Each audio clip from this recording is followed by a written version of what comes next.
Hello friends, give away ವಿನ್ನರ್ಸ್ನ ಹೇಗೆ select ಮಾಡಿದ್ರಿ ಅಂತ ನೀವು ಕೇಳ್ತಾ ಇದ್ರಿ. ನನ್ನ ಕಮೆಂಟ್ ಸೆಕ್ಷನಲ್ಲಿ ರ್ಯಾಂಡಮ್ ಆಗಿ ಸೆಲೆಕ್ಟ್ ಮಾಡಿರೋದು.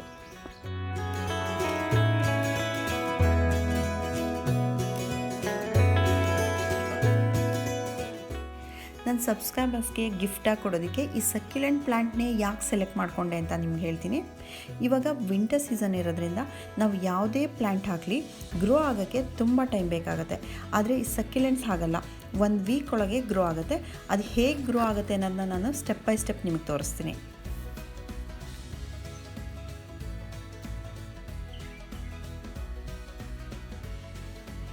ಅದಕ್ಕೂ ಮುಂಚೆ ಫಸ್ಟ್ ನಾವು ಸಕ್ಯುಲೆಂಟ್ ಅಂದರೆ ಏನು ಅಂತ ತಿಳ್ಕೊಬೇಕು. ಇದೊಂದು ಡೆಸರ್ಟ್ ಪ್ಲ್ಯಾಂಟ್ ಥರ ತುಂಬ ಕಡಿಮೆ ನೀರಲ್ಲಿ ಬೆಳೆಯುವಂಥದ್ದು, ಅಥವಾ ನೀರೇ ಇಲ್ಲದೇ ತುಂಬ ದಿನ ತನಕ ಸರ್ವೈವ್ ಆಗುವಂಥ ಗಿಡ. ನೀವು ಈ ಸಕ್ಯುಲೆಂಟ್ಸ್ ಎಲೆಗಳನ್ನ ಅಬ್ಸರ್ವ್ ಮಾಡಿ, ನೀರು ತುಂಬಿಕೊಂಡಂಗೆ ಎಷ್ಟು ದಪ್ಪ ಇದೆ ಅಲ್ವಾ. ಈ ಗಿಡಕ್ಕೆ ನಾವು ನೀರು ಹಾಕಿದಾಗ ಅದು ತನ್ನ ಎಲೆಯಲ್ಲಿ, ಸ್ಟೆಮ್ಮಲ್ಲಿ ಮತ್ತು ರೂಟ್ಸಲ್ಲಿ ನೀರನ್ನು ಸ್ಟೋರ್ ಮಾಡಿಟ್ಕೊಳ್ಳುತ್ತೆ.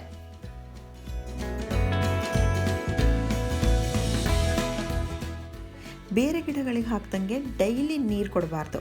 ಡೈಲಿ ನೀರು ಹಾಕಿದರೆ ಈ ಗಿಡ ಬದುಕೋದೇ ಇಲ್ಲ, ಅಥವಾ ಬದುಕಿದ್ರೂ ಗ್ರೋ ಆಗಲ್ಲ. ಈ ಸಕ್ಯುಲೆಂಟ್ಸ್ದು ರೂಟ್ಸು ತುಂಬ ಉದ್ದ ಬೆಳೆಯಲ್ಲ. ಇದಕ್ಕೆ 3 ರಿಂದ 4 ಇಂಚಷ್ಟು ಉದ್ದದ ಪಾಟೇ ಸಾಕಾಗುತ್ತೆ.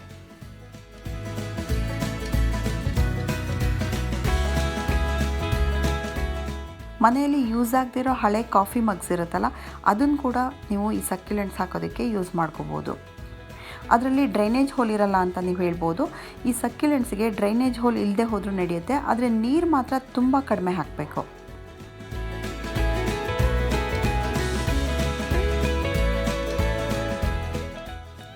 ನೀರು ಜಾಸ್ತಿ ಆದರೆ ಕೆಳಗಡೆಯಿಂದ ಎಲೆಗಳೆಲ್ಲ ಈ ರೀತಿ ಕೊಳಿತಾ ಬರುತ್ತೆ, ಅಥವಾ ಬಲ್ತಿರೋ ಎಲೆಗಳು ಕೂಡ ಕೆಳಗಡೆಯಿಂದ ಒಣಗ್ತಾ ಬರುತ್ತೆ. ಅದನ್ನೆಲ್ಲ ತೆಗೆದ್ಬಿಟ್ಟು ಕ್ಲೀನ್ ಮಾಡ್ತಾ ಇರಬೇಕು. ಈ ಸಕ್ಯುಲೆಂಟ್ಸು ಒಂದು ವಿಶೇಷ ಏನು ಅಂತಂದರೆ, ಇದರದ್ದು ಬಲ್ತಿರೋ ಎಲೆಗಳೆಲ್ಲ ಎಲ್ಲೆಲ್ಲಿ ಬಿದ್ದಿರುತ್ತೆ ಅಲ್ಲಿಂದ ಪುನಃ ಗಿಡಗಳು ಹುಟ್ಟಿರುತ್ತೆ. ಈ ಪಾಟಿಂದ ಒಂದು ಎಲೆ ಬಿದ್ದಿದೆಯಲ್ಲ, ಇದರಲ್ಲಿ ರೂಟ್ಸ್ ಬಂದಿದೆ. ಈ ರೀತಿ ಎಲೆಗಳು ಎಲ್ಲ ಸಕ್ಯುಲೆಂಟ್ ಗಿಡದಲ್ಲೂ ಬೀಳ್ತಾನೆ ಇರುತ್ತೆ. ಆದರೆ ಆ ಬಿದ್ದಿರೋ ಜಾಗದಲ್ಲಿ ಮಣ್ಣಿರಬೇಕು, ನೀರು ಕೂಡ ಜಾಸ್ತಿ ಇರಬಾರ್ದು. ನೀರು ಜಾಸ್ತಿ ಇದ್ದರೆ ಆ ಎಲೆ ಅಲ್ಲೇ ಕೊಳ್ತೋಗುತ್ತೆ.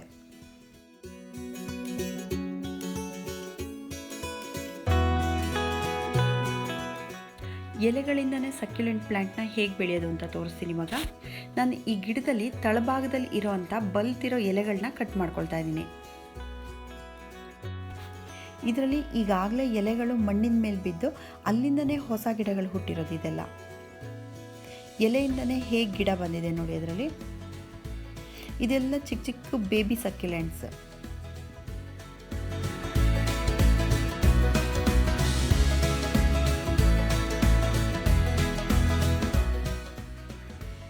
ಈ ಎಲೆಗಳನ್ನ ಗ್ರೋ ಮಾಡೋದಕ್ಕೆ ಒಂದು ಟ್ರೇ ತೊಗೊಂಡಿದ್ದೀನಿ.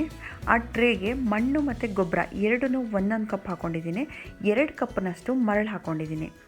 ನೀವು ಮರಳು ಬದಲು ಪರ್ಲೈಟ್ ಅಂತ ಸಿಗುತ್ತೆ, ಅದನ್ನು ಕೂಡ ಹಾಕೋಬಹುದು.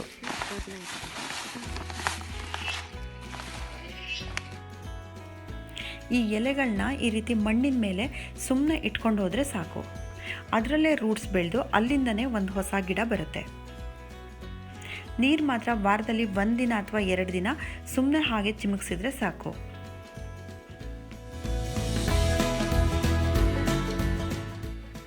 ಈ ಎಲೆಗಳನ್ನ ಇದೇ ರೀತಿ ಜೋಡಿಸ್ಬೇಕಾಗಿಲ್ಲ, ಸುಮ್ಮನೆ ಪಾಟಲ್ಲಿ ಮಣ್ಣಿನ ಮೇಲೆ ಇಟ್ಟರೆ ಸಾಕು. ಇನ್ನೊಂದು ಪಾಟಲ್ಲಿ ಸುಮ್ಮನೆ ಹಾಗೆ ಇಟ್ಟಿದ್ದೆ, ಅದರಲ್ಲಿ ಎಷ್ಟು ಚೆನ್ನಾಗಿ ಬಂದಿದೆ ನೋಡಿ. ಈ ಪಾಟಲ್ಲಿರೋ ಬೇಬಿ ಪ್ಲ್ಯಾಂಟ್ಸ್ ಅಂತೂ ತುಂಬ ಕ್ಯೂಟಾಗಿದೆ ಅಲ್ವಾ. ಆ ಟ್ರೇಯಲ್ಲಿ ಹಾಕಿ 10 ಡೇಸ್ ಆದಮೇಲೆ ಇದು ಆಲ್ಮೋಸ್ಟ್ ಎಲ್ಲ ಎಲೆಗಳಲ್ಲೂ ರೂಟ್ಸ್ ಬಂದಿದೆ. ಇದು 1 ಮಂತ್ ಆದಮೇಲೆ ಎಲ್ಲದರಲ್ಲೂ ಚಿಕ್ಕ ಚಿಕ್ಕ ಬೇಬಿ ಪ್ಲ್ಯಾಂಟ್ಸ್ ಕಾಣಿಸ್ತಾ ಇದೆ ಅಲ್ವಾ ನಿಮಗೆ. ಒಂದು ಎಲೆನ ತೆಗಿಯೋಕ್ಕೆ ಟ್ರೈ ಮಾಡ್ತೀನಿ ಇವಾಗ, ಆದರೆ ರೂಟ್ಸು ತುಂಬ ಗಟ್ಟಿಯಾಗಿ ಮಣ್ಣಿಗೆ ಹಿಡ್ಕೊಂಡ್ಬಿಟ್ಟಿದೆ. ಮಣ್ಣು ನೀವು ನೋಡ್ತಾ ಇರ್ಬೋದು, ತುಂಬ ಡ್ರೈ ಆಗಿದೆ. ಅದರಲ್ಲಿ ನೀರಿನ ಅಂಶನೇ ತುಂಬ ಕಡಿಮೆ ಕಾಣಿಸ್ತಾ ಇದೆ.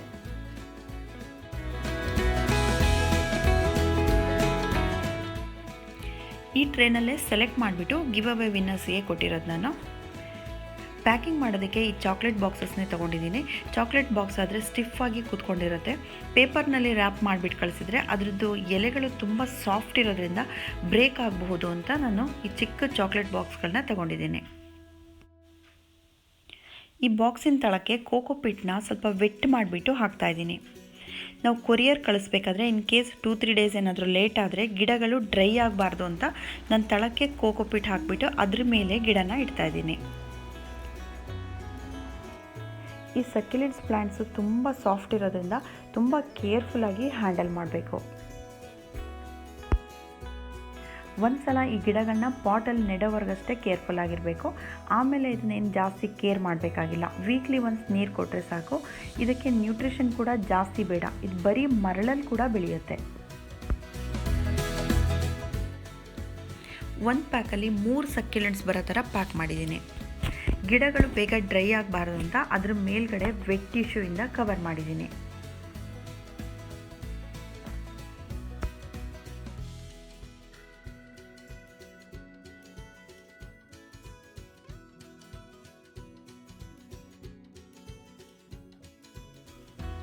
ಈ ರೀತಿ ಬಾಕ್ಸಲ್ಲಿ ಹಾಕಿ ಪ್ಯಾಕ್ ಮಾಡಿದ್ದನ್ನು ಅವ್ರವ್ರ ಹೆಸರು ಮತ್ತು ಅಡ್ರೆಸ್ ಬರೆದು ಕೊರಿಯರಲ್ಲಿ ಕಳಿಸಿದ್ದೆ. ನೆಕ್ಸ್ಟ್ ಡೇನೇ ಅವ್ರಿಗೆ ರೀಚ್ ಆಗಿ ಅವ್ರಿಗೆ ತುಂಬ ಖುಷಿಯಾಗಿ ಅವ್ರು ಇಷ್ಟಪಟ್ಟು ಅವರಿಂದ ಥ್ಯಾಂಕ್ ಯು ಮೆಸೇಜ್ ಕೂಡ ಬಂದಾಯ್ತು ನನಗೆ. ವಿನ್ನರ್ಸಿಗೆ ಈ ಪ್ಲ್ಯಾಂಟ್ ಕಳಿಸಿದ್ದು ಎಷ್ಟು ಖುಷಿ ಆಯಿತು, ಅದಕ್ಕಿಂತ ಡಬಲ್ ಖುಷಿ ನನಗೆ ಸಿಕ್ತು. ನನಗೆ ಸಪೋರ್ಟ್ ಮಾಡಿದವ್ರಿಗೆ, ನನ್ನ ಸಬ್ಸ್ಕ್ರೈಬರ್ಸ್ಗೆ ಒಂದು ಸಣ್ಣ ಗಿಫ್ಟ್ ಆದರೂ ಕೊಟ್ಟನಲ್ಲ ಅನ್ನೋ ಸ್ಯಾಟಿಸ್ಫ್ಯಾಕ್ಷನ್ ನನಗೆ ಸಿಕ್ತು.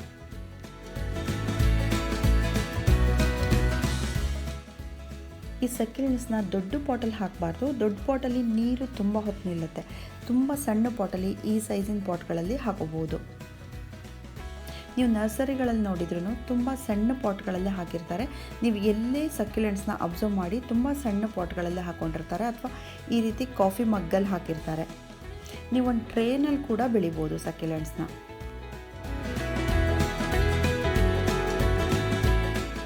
ಗಿಡಗಳಿಗೆ ಡೈಲಿ 2 ಅವರ್ಸ್ ಬಿಸಿಲು ಬಿದ್ದರೆ ಸಾಕು, ಅಥವಾ ಇಂಡೈರೆಕ್ಟ್ ಸನ್ಲೈಟಲ್ಲಿ ಕೂಡ ಇಡ್ಬೋದು. ಇದಕ್ಕೆಲ್ಲ ಬೆಸ್ಟ್ ಜಾಗ ಅಂದರೆ ವೆರಾಂಡದಲ್ಲಿ ಒಂದು ಕಾರ್ನರಲ್ಲಿ ಇಟ್ಕೋಬೋದು ಅಥವಾ ವಿಂಡೋ ಮೇಲೆ ಇಟ್ಕೋಬೋದು. ವಿಂಡೋದಲ್ಲಿ ಇಡೋದ್ರಿಂದ ಗೋಡೆ ಮೇಲೆಲ್ಲ ಗಲೀಜಾಗಲ್ವಾ ಅಂತ ನೀವು ಕೇಳ್ಬೋದು. ಆದರೆ ಈ ಪ್ಲ್ಯಾಂಟ್ಸಿಗೆ ವೀಕ್ಲಿ ಒನ್ಸ್ ಮಾತ್ರ ನೀರು ಹಾಕೋದ್ರಿಂದ ನಾವು ಯಾವತ್ತು ನೀರು ಹಾಕ್ತೀವಿ ಆವತ್ತು ಕೆಳಗಡೆ ತೆಗೆದಿಟ್ಕೊಂಡು ನೀರೆಲ್ಲ ಇಳ್ದು ಹೋದ್ಮೇಲೆ ಪುನಃ ಮೇಲೆ ತೆಗೆದಿಡ್ಬೋದು.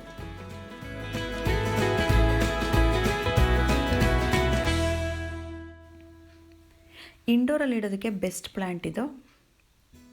ಕಾರ್ನರ್ಗಾಗ್ಬೋದು ಅಥವಾ ಟೀಪಾಯ್ ಮೇಲೆ ಆಗ್ಬೋದು. ನೋಡೋಕ್ಕೆ ತುಂಬ ಚೆನ್ನಾಗಿ ಕಾಣಿಸುತ್ತೆ. ಆದರೆ ಗಾಳಿ ಬೆಳಕು ಬರೋ ಅಂಥ ಜಾಗದಲ್ಲೇ ಇಡಬೇಕು. ಕಿಟಕಿಯಿಂದ ಇಂಡೈರೆಕ್ಟ್ ಸನ್ಲೈಟ್ ಬೀಳ್ತಾ ಇರಬೇಕು. ಇಂಡೋರಲ್ಲಿ ಇಟ್ಟಿರೋ ಗಿಡಗಳು ಜಾಸ್ತಿ ಗ್ರೋ ಆಗ್ತಾ ಇಲ್ಲ ಅಂತ ನಿಮ್ಗೆ ಅನಿಸಿದರೆ ವಾರದಲ್ಲಿ ಒಂದಿನಾದರೂ ಅದನ್ನು ಬಿಸಿಲಲ್ಲಿ ಇಟ್ಬಿಟ್ಟು ಆಮೇಲೆ ಒಳಗಡೆ ತೆಗೆದಿಟ್ಕೋಬೇಕು.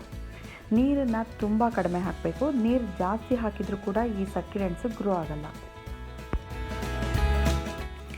ಸಮ್ಮರ್ ಸೀಸನಲ್ಲಿ ಹೀಟ್ ತುಂಬ ಜಾಸ್ತಿ ಇರೋದ್ರಿಂದ ನೀವು ಪೂರ್ತಿ ಇಂಡೋರಲ್ಲೇ ಇಟ್ಕೋಬೋದು. ಸಕ್ಯುಲೆಂಟ್ಸ್ ಬಗ್ಗೆ ಇಷ್ಟು ವಿಷಯಗಳನ್ನ ತಿಳ್ಕೊಂಡ್ರೆ ಸಾಕು. ಈ ಸಕ್ಯುಲೆಂಟ್ಸ್ ತುಂಬ ಜನರಿಗೆ ಇಷ್ಟ ಆಗಲ್ಲ. ಇದೊಂಥರ ಡಿಫ್ರೆಂಟ್ ಗಿಡ. ಇದರಲ್ಲಿ ಹೂ ಕೂಡ ಇರಲ್ಲ, ಹಾಗಾಗಿ ಇಷ್ಟ ಆಗಲ್ಲ. ನನಗೂ ಮೊದಲು ಇಷ್ಟ ಆಗ್ತಾ ಇರಲಿಲ್ಲ. ಆಮೇಲೆ ಒಂದು ಸಲ ಬೆಳೆಯೋಕ್ಕೆ ಸ್ಟಾರ್ಟ್ ಆದಮೇಲೆ ಆಮೇಲೆ ಇಷ್ಟ ಆಗೋಕ್ಕೆ ಶುರುವಾಯಿತು. ಇದರಲ್ಲಿ ಡಾಂಕಿ ಟೈಲ್ ತುಂಬ ಹಳೆ ಗಿಡ. ನೀವು ಎಷ್ಟೊಂದು ಮನೆಗಳ ಮುಂದೆ ಹಾಕಿರೋದನ್ನು ನೀವು ನೋಡಿರ್ತೀರ. ಹ್ಯಾಂಗಿಂಗ್ ಪಾಟಲ್ಲಿ ಹಾಕಿರ್ತಾರೆ.